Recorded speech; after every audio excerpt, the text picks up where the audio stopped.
Hello साथियों, हम लेकर आए हैं आपके लिए संविधान का महत्वपूर्ण टॉपिक, जिसमें हम आपको पढ़ाने वाले हैं कुछ महत्वपूर्ण अनुच्छेद। तो सभी साथी वीडियो में बने रहें, वीडियो को लाइक करें और चैनल पर नए हैं तो चैनल को ज़रूर सब्सक्राइब करें, क्योंकि हम इस वीडियो के माध्यम से आपको कुछ अनुच्छेद पढ़ाने वाले हैं जो आपके यूपीएसआई, यूपी पुलिस और यूपी होमगार्ड की परीक्षाओं में यहाँ से पूछे जा सकते हैं। यूपीएसआई में आपके यहाँ से संविधान से 15 क्वेश्चन आते हैं, तो इसमें हम कुछ अनुच्छेद लेकर आए हैं इस वीडियो में जो आपके लिए बहुत ही महत्वपूर्ण हैं। तो चलिए वीडियो शुरू करते हैं। क्या पढ़ेंगे आज हम? तो अनुच्छेद पढ़ेंगे। पहला अनुच्छेद क्या कहता है? संघ का नाम और उसका राज्य क्षेत्र। पहला अनुच्छेद, संघ का नाम और उसका राज्य क्षेत्र। अनुच्छेद 1(1), भारत अर्थात इंडिया राज्यों का संघ होगा। अनुच्छेद 1(1) में क्या कहा गया है? भारत अर्थात इंडिया राज्यों का संघ होगा। अनुच्छेद 1(2), अनुच्छेद 1(2) में क्या कहा गया है? राज्य और उसके क्षेत्र वे होंगे जो पहली अनुसूची में विनिर्दिष्ट होंगी। अगला अनुच्छेद है 1(3), भारत के क्षेत्र का वर्गीकरण, राज्यों का क्षेत्र, संघ राज्य क्षेत्र। यह वीडियो आपके लिए बहुत ही इम्पोर्टेंट है, क्योंकि यूपीएसआई की परीक्षा में अनुच्छेद और संविधान से यहाँ पर 15 क्वेश्चन पूछे जाते हैं। अनुच्छेद नंबर 2, नए राज्यों का प्रवेश या स्थापना। अनुच्छेद 3, नए राज्यों का निर्माण और वर्तमान राज्यों के नामों एवं सीमाओं में परिवर्तन। अनुच्छेद 3 में बताया गया है। आगे देखते हैं अनुच्छेद 4। अनुच्छेद 4 में अनुच्छेद 2 और अनुच्छेद 3 के प्रावधानों के अंतर्गत संसद को संविधान संशोधन की कोई आवश्यकता नहीं है, ऐसा साधारण बहुमत के आधार पर किया जा सकता है। अगला अनुच्छेद है अनुच्छेद 5, निवास स्थान के आधार पर नागरिकता। नागरिकता से संबंधित है अनुच्छेद 5, निवास स्थान के आधार पर नागरिकता। अनुच्छेद 6, पाकिस्तान से भारत आने वालों के लिए नागरिकता का प्रावधान। 19 जुलाई 1948 से पहले जो पाकिस्तान से भारत आने वाले नागरिक हैं उनके लिए नागरिकता का प्रावधान। आगे देखते हैं अनुच्छेद 7, भारत से पाकिस्तान को जाने वाले और पुनः पाकिस्तान से भारत आने वाले लोगों के लिए नागरिकता का प्रावधान। यानी कि 1 मार्च 1947 से पहले जो भारत से पाकिस्तान गए और पुनः लौटकर भारत आए हैं उनके लिए प्रावधान दिया गया है।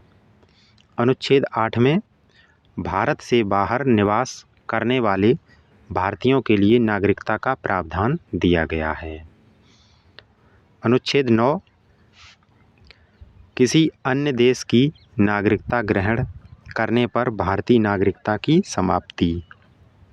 यानी कि किसी अन्य देश की यदि आप नागरिकता ले लेते हैं तो भारत की नागरिकता आपकी स्वतः ही समाप्त हो जाएगी। ये किस में कहा गया है? तो अनुच्छेद 9 में कहा गया है।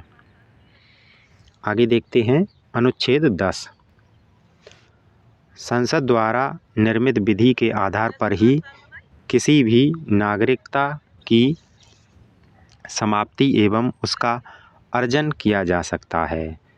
ये किस में दिया गया है? अनुच्छेद 10 में। अनुच्छेद 11, नागरिकता के संबंध में कानून संसद बना सकती है कानून। यानी कि नागरिकता से संबंधित कानून कौन बना सकता है? तो संसद बना सकती है। अब देखते हैं अनुच्छेद 12। तो अनुच्छेद 12, राज्य की परिभाषा दी गई है। इसमें क्या दिया गया है? अनुच्छेद 12 में राज्य की परिभाषा। अनुच्छेद 13 मूल अधिकारों से असंगत या उनका अल्पीकरण करने वाली विधियाँ किसमें दी गई हैं? अनुच्छेद 13 में। आगे बढ़ते हैं। अनुच्छेद 14 क्या दिया गया है?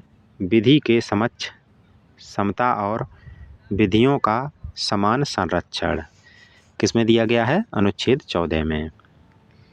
अनुच्छेद 15 है धर्म, जाति, लिंग, मूल वंश या जन्म स्थान के आधार पर भेदभाव का निषेध किसमें दिया गया है? अनुच्छेद 15 में। अनुच्छेद 16 लोक नियोजन, सार्वजनिक रोजगार में अवसर की समानता, यानी कि लोक नियोजन में अवसर की समानता किसमें कहा गया है? अनुच्छेद 16 में कहा गया है। आगे देखते हैं। अनुच्छेद 17 अस्पृश्यता का अंत, यानी कि छुआछूत का अंत किसमें कहा गया है? 17 में। अनुच्छेद 18 उपाधियों का अंत, यानी कि आप किसी भी प्रकार की उपाधि धारण नहीं कर सकते हैं। अनुच्छेद 19 है अभिव्यक्ति एवं व अन्य स्वतंत्रताएं, यानी कि अभिव्यक्ति व अन्य की स्वतंत्रताएं अनुच्छेद 19 में कहा गया है। आगे बढ़ते हैं। अनुच्छेद 20 अपराधों के लिए दोष सिद्धि के संबंध में संरक्षण क्या कहा गया है? अनुच्छेद 20 में अपराधों के लिए दोष सिद्धि के संबंध में संरक्षण। अनुच्छेद 21 है प्राण और दैहिक स्वतंत्रता का संरक्षण। अनुच्छेद 21 आपका किससे संबंधित है? प्राण और दैहिक स्वतंत्रता से संबंधित है।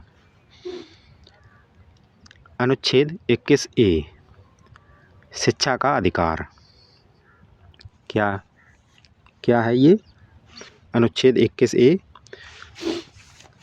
शिक्षा का अधिकार। आगे बढ़ते हैं। अनुच्छेद 22 कुछ निश्चित मामलों में गिरफ्तारी और निरोध के विरुद्ध संरक्षण, यानी कि कुछ निश्चित मामलों में आपकी जो गिरफ्तारी होगी उससे संरक्षण। अनुच्छेद 23 है मानव का दुर्व्यापार, बेगार और बलात्श्रम का प्रतिरोध, यानी कि मानव से कोई जबरन श्रम नहीं करा सकता है, बालकों से कोई श्रम नहीं करा सकता है, और मानव का दुर्व्यापार, यानी कि मानव को बेचा नहीं जा सकता है। आगे देखते हैं। अनुच्छेद 24 कारखानों आदि में बच्चों के नियोजन का प्रतिषेध। कारखानों आदि में बच्चों को काम नहीं करा सकते हैं। अनुच्छेद 24। अनुच्छेद 25 सभी व्यक्तियों को अंतःकरण की स्वतंत्रता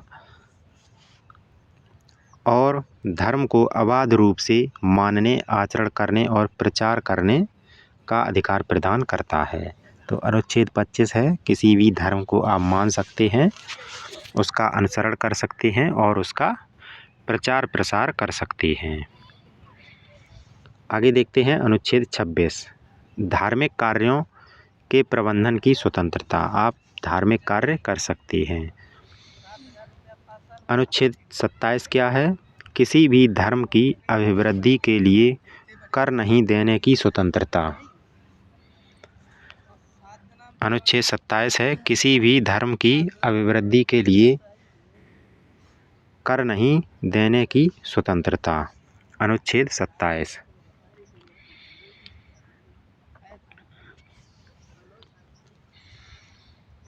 अगला अनुच्छेद है अनुच्छेद 28 शिक्षा संस्थानों में धार्मिक शिक्षा या धार्मिक प्रार्थना में उपस्थित होने के विषय में स्वतंत्रता। अनुच्छेद 28 है। क्या अनुच्छेद 28 दिया गया है? किसी भी शिक्षा संस्थाओं में आप उपस्थित हो सकते हैं, धार्मिक शिक्षा ले सकते हैं। अनुच्छेद 29 है अल्पसंख्यक वर्गों के हितों का संरक्षण दिया गया है अनुच्छेद 29 में। अनुच्छेद 30 अल्पसंख्यकों के लिए शैक्षिक संस्थानों की स्थापना और प्रशासन का अधिकार। अनुच्छेद 30 कहता है कि अल्पसंख्यकों को शिक्षण संस्थान खोलने और उन पर प्रशासन करने का अधिकार है।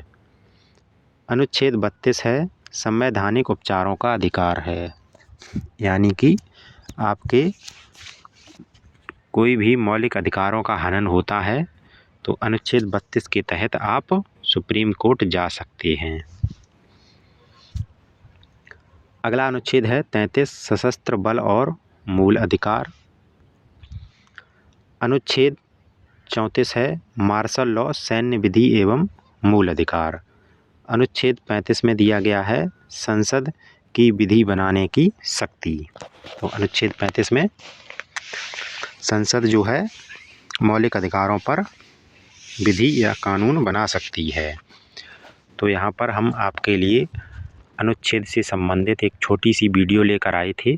यह वीडियो कैसी लगी सभी साथी वीडियो को लाइक करें और चैनल पर नए हैं तो चैनल को ज़रूर सब्सक्राइब करें, क्योंकि इस चैनल पर हम आपके लिए संविधान, बीएनएस और बीएनएसएस से संबंधित क्लासें लेकर आते रहेंगे, क्योंकि आपकी यूपीएसआई एग्ज़ाम के लिए बहुत ही महत्वपूर्ण हैं। तो मिलते हैं अगली वीडियो में एक नई अपडेट के साथ, तब तक के लिए धन्यवाद।